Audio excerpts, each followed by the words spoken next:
Welcome everyone, welcome back to my channel Afroza's lifestyle. আজকে আবারও হাজির হয়ে গেলাম আপনাদের সাথে শেয়ার করার জন্য নতুন একটি রেসিপি। আজকে আমি যেটা বানাচ্ছি সেটা হলো চিকেন ডোনাটস। তো এই চিকেন ডোনাটস বাচ্চাদের অনেক প্রিয় হয়ে থাকে, পাশাপাশি বড়রাও অনেক পছন্দ করে এই চিকেন ডোনাটস।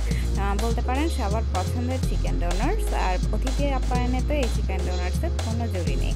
আজকে চিকেন ডোনাটস বানানোর পাশাপাশি এগুলোকে কীভাবে আমরা সংরক্ষণ করে রাখতে পারি সেই পদ্ধতিটিও আপনাদের সাথে শেয়ার করবো ইনশাল্লাহ। আর কথা না বেরিয়ে চলুন চলে যায় মূল কাজে।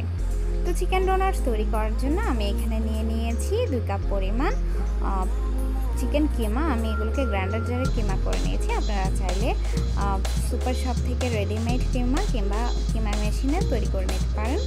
এরপর আমি এখানে অ্যাড করে দিচ্ছি 1 কাপ পরিমাণ ম্যাশ করে রাখা আলু। এটাকে আমি সেদ্ধ করে ম্যাশ করে নিয়েছি। তো এখানে দিয়ে দিয়েছি 3 টেবিল চামচের মতো পেঁয়াজ কুচি, দিয়ে দিচ্ছি কাঁচামরিচ স্বাদ অনুযায়ী দিয়ে দিবেন। আমি 2 টেবিল চামচের মতো দিয়ে দিচ্ছি। এখানে আমি কাঁচামরিচটা কুচি করে দিয়েছি।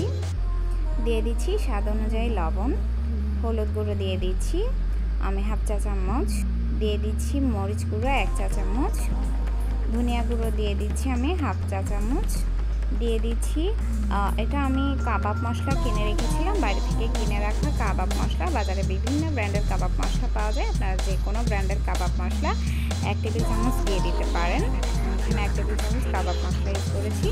দিয়ে দিচ্ছি আদা গুঁড়ো 1/2 টেবিল চামচ, রসুন গুঁড়ো দিয়ে দিচ্ছি 1/2 টেবিল চামচ। এখানে আপনারা আদা রসুন গুঁড়ো দেওয়ার পরিবর্তে বাটাও দিতে পারেন। আর দিয়ে দিচ্ছি 1 চা চামচ লেবুর রস, দিয়ে দিচ্ছি সয়া সস দিয়ে দিলাম আমি এখানে 1 টেবিল চামচের মতো। আপনারা লেবুর রসের পরিবর্তে এখানে ভিনেগারও ইউজ করতে পারেন, হোয়াইট ভিনেগার। 1 টেবিল চামচের মতো আমি টমেটো ক্যাচআপ দিয়ে দিচ্ছি। অবশ্যই চেষ্টা করবেন টমেটো ক্যাচআপটা ইউজ করার জন্য। এটা দিলে স্বাদটা খুবই ভালো হয়, চিকেন ডোনাটসের স্বাদটা খুবই ভালো হয়। এরপর আমি দিয়ে দিচ্ছি 2 টেবিল চামচের মতো কর্নফ্লাওয়ার। কর্নফ্লাওয়ারটা দেওয়ার কারণটা হলো এটা বাইন্ডিংটাও খুবই সুন্দর আসবে, প্লাস ক্রিস্পিটাও আসবে। এরপর আমি এখানে নর্মাল টেম্পারেচারে থাকা একটা ডিম দিয়ে দিয়েছি। এরপর এগুলোকে খুব ভালোভাবে মাখিয়ে নিচ্ছি। সবগুলো একসাথে খুব ভালোভাবে মেশানোর পর আমি চিকেনটাকে ঢেকে রেখে 30 মিনিট অপেক্ষা করব। ফিরে আসছি 30 মিনিট পর। 30 মিনিট পর ফিরে এসেছি। আমি এখানে একটা ট্রেতে নিয়ে নিয়েছি, একটু ময়দা ডাস্ট করে নিয়েছি। আপনারা ময়দা কিংবা কর্নফ্লাওয়ার যে কোনো কিছু দিতে পারেন। আর একটু হাতে অল্প একটু তেল মাখিয়ে নিচ্ছি যাতে যে ডোটা বানিয়েছি সেটা হাতে আটকে না যায়। তো এবার আপনারা যে সাইজের ডোনাট বানাতে চান সেই সাইজের ডোনাটের ডোটা নেবেন। নেওয়ার পর হাতের তালুতে ঘুরিয়ে নেবেন এবং একটু চ্যাপটা করে একটা কাটলাইতে শেপ করে নেবেন।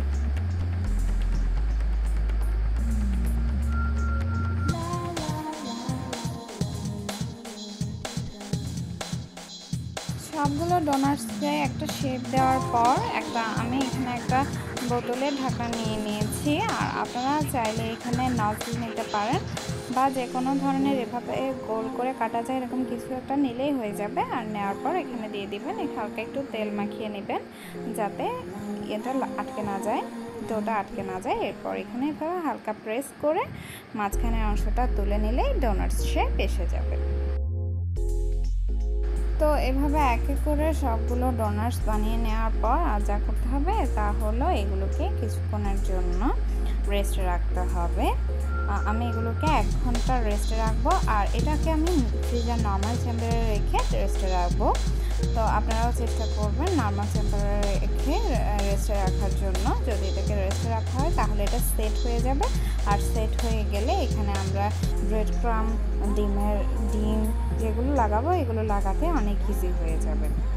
তো এখন আমি নিয়ে নিয়েছি 2টো রুম টেম্পারেচারে থাকা ডিম আর নিয়ে নিয়েছি ব্রেড ক্রাম্ব। আমি ব্রেড ক্রাম্বটা অরেঞ্জ কালার নিয়েছি, আপনারা আপনাদের পছন্দ অনুযায়ী নিতে পারেন বা নর্মাল কালারেরও নিতে পারেন।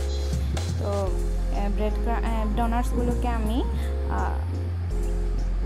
ডিমে চুবিয়ে এরপর ব্রেড ক্রাম্ব লাগিয়ে শুকনো হাত দিয়ে ব্রেড ক্রাম্বটা লাগাতে হবে যেন ব্রেড ক্রাম্বটা ওয়েস্ট না হয় আর খুব ভালোভাবে সুন্দরভাবে লেগে যায়। আর হাত দিয়ে খুব ভালোভাবে, শুকনো হাত দিয়ে খুব ভালোভাবে ব্রেড ক্রাম্বটা লাগিয়ে নিতে হবে। আপনারা দেখতেই পাচ্ছেন আমি কীভাবে লাগাচ্ছি।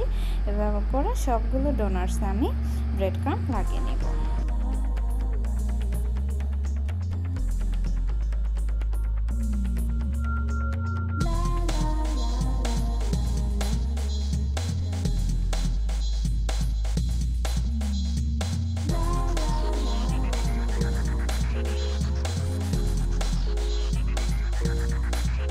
তো এবার আমার সবগুলো ডোনাটসে ব্রেড ক্রাম্ব আর ডিমের খোলাটা লাগানো হয়ে গেছে। তো এখন আমি এগুলোকে ডিপ ফ্রিজে রেখে একটু শক্ত হওয়ার জন্য রেখে দিব। তো ডিপ ফ্রিজ থেকে আমি প্রায় 2 ঘন্টা পর নামিয়ে নিয়েছি। নামিয়ে নেওয়ার পর দেখতে পাচ্ছেন আপনারা এগুলো অনেকখানি শক্ত হয়ে গেছে। এখন আমি সবগুলোকে একটা এয়ারটাইট কন্টেনারে রেখে প্রায় 2 থেকে 3 মাস পর্যন্ত এগুলোকে আমরা সংরক্ষণ করতে পারি। 1 থেকে 1.5 মাস পর্যন্ত এগুলোকে আমরা সংরক্ষণ করতে পারি। এখানে আমার প্রায় 13টার মতো ডোনাটস হয়েছে। আমার 2 কাপ চিকেন কিমা প্লাস 1 কাপ আলুতে, সেদ্ধ আলুতে, আমার আলু ম্যাশড পটেটোতে আমার এখানে প্রায় 13টার মতো চিকেন ডোনাটস তৈরি হয়েছে। তো আমি এখন একটা প্যানে পরিমাণ মতো তেল নিয়ে নিয়েছি। আমি ডোনাটসগুলোকে ডিপ ফ্রাই করব, সেই পরিমাণ তেল এখানে আমি নিয়ে নিয়েছি। সেভাবে আমি এখানে তেল নিয়ে নিয়েছি আর এখানে এক এক করে ডোনাটসগুলো দিয়ে দিই। আর প্রত্যেক ব্যাচ ডোনাটস ভাজতে আমি 10 থেকে 12 মিনিট সময় নিয়েছি, কারণ যেই চিকেনটা আমরা এখানে ইউজ করেছিলাম সেই চিকেনটা আসলে কাঁচা ছিল, ওটা কুক হতে একটু সময় লাগবে, তাই আমি 10 থেকে 12 মিনিট সময় নিয়েছি। আর আপনারা কালারটা দেখতেই পাচ্ছেন কেমন হয়েছে, গোল্ডেন ব্রাউন টাইপ হয়েছে। আসলে আপনারা আপনাদের পছন্দ অনুযায়ী কালার আসার মতো করে ফ্রাই করে নেবেন। আর আরেকটা কথা যেটা বলা হয়নি, আমি চুলার ফ্লেমটাকে রেখেছিলাম লো টু মিডিয়ামে।